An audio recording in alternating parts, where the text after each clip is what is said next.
एकादश स्कंद में महाराज परीक्षित जी ने पूछा, दसम स्कंद में ही भगवान के वंश का भी विस्तार सुखदेव जी ने कराया। एकादश स्कंद में यहाँ परीक्षित जी ने पूछा कि जब भगवान 125 वर्ष की लीला पूरी करके जब अपने धाम को गए तो इतने बड़े यदुवंश ने उन्हें जाने कैसे दिया। तो सुखदेव जी कहते, राजन भगवान ने एक लीला करी। एक बार सप्तऋषि चतुर्मास बिताने द्वारिका में आए, 4 महीने चौमासा काटने। जब सप्तऋषि द्वारिका आए तो भगवान ने उनकी आटोयाम सेवा करी।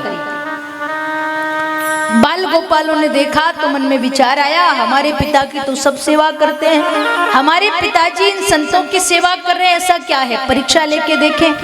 तो गए संतों के पास। जामवंती जी का जो बेटा था जिसका नाम था सांब, उसे स्त्री के कपड़े पहनाए, उसके पेट पे एक लोहे का मूसल बांध दिया और संतों के पास जाके कहा कि आप तो अंतर्यामी हैं, सब जानते हैं, बताओ इस नारी के गर्भ से बेटे का जन्म होगा कि बेटी का।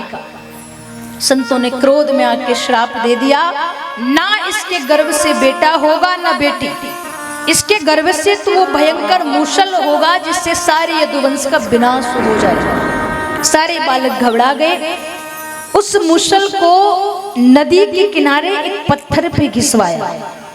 घिसते घिसते छोटा सा लोहे का टुकड़ा बचा, उसे नदी के जल में फेंक दिया। उस टुकड़े को एक मछली ने निगल लिया।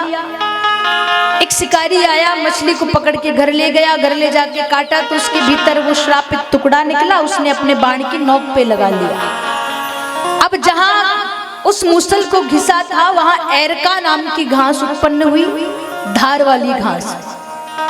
जब वो घास बड़ी हो गई तो भगवान यदुवंशियों को लेकर के एक दिन नदी के किनारे पे गए। ठाकुर जी ने लीला करी, सब आपस में लड़ने झगड़ने लगे।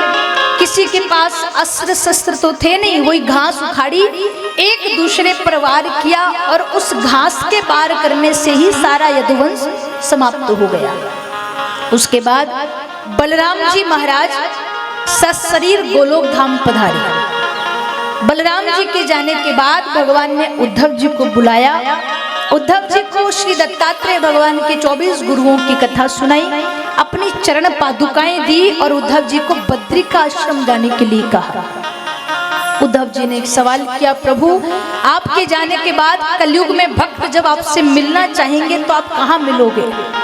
तब भगवान ने कहा, जहां कहीं मेरे भक्त इकट्ठे होकर के मेरी कथा सुनने के लिए पधारेंगे, जहां भक्त इकट्ठे होकर मेरा चिंतन करेंगे, मैं वहां भागवत के रूप में अपने भक्तों को दर्शन देने आऊंगा।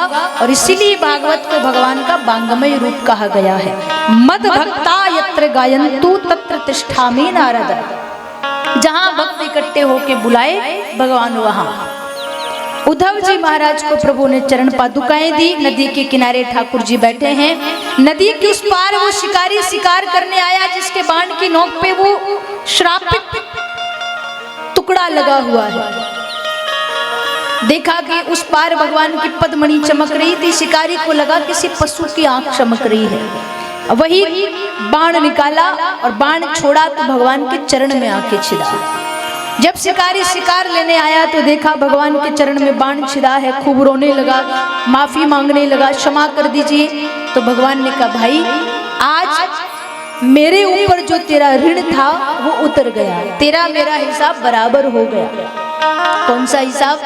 त्रेता युग में धर्म रक्षा करने के लिए जब मैं राम अवतार लेकर आया उस समय मैंने वृक्ष की आड़ में छुप करके तुझे मारा था और तब से मैं तेरा ऋणी हो गया था।